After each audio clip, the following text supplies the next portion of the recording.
Urea మొన్న ఎప్పుడు చూస్తాను చంద్రబాబు నాయుడు తాలూకా ముఖ్యమంత్రి తాలూకా ఆయన పత్రికా సమావేశంలో ఆయన మాట్లాడుతూ బెదిరిస్తున్నాడు ఆయన ఏం చంద్రబాబు నాయుడు గారు మీ బెదిరింపులకి అదిరింపులకి బెదిరిపోతారు అనుకున్నారా? వాస్తవాన్ని కనిపించట్లేదా? వీధుల్లో జరుగుతున్న పరిస్థితులు కనిపించట్లేదా? ఊర్లో జరుగుతున్న పరిస్థితి కనిపించట్లేదా? క్షేత్రస్థాయికి వెళ్తానికి వెళ్ళండి, చూడండి.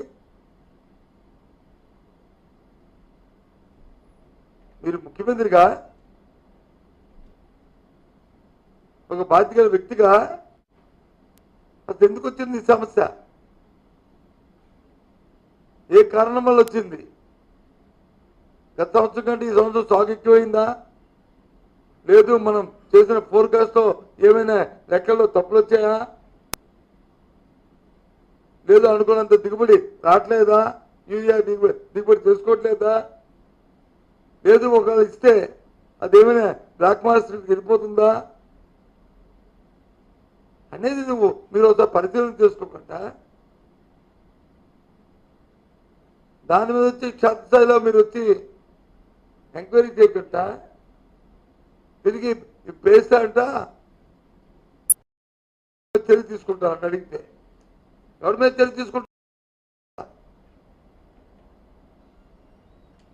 ఎస్, ఈ రాష్ట్రంలో యూరియా కొరత ఉంది.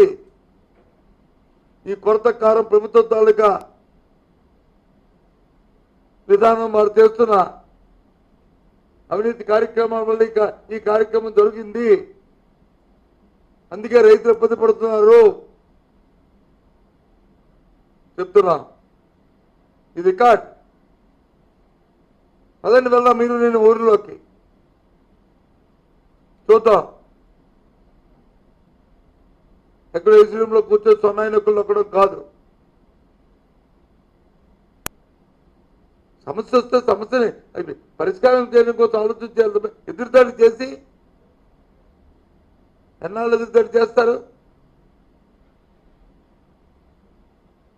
ఎందుకు 5 సంవత్సరాలు కదా, గత ప్రభుత్వం 5 సంవత్సరాలు యూరియా సమస్య రాలేదు.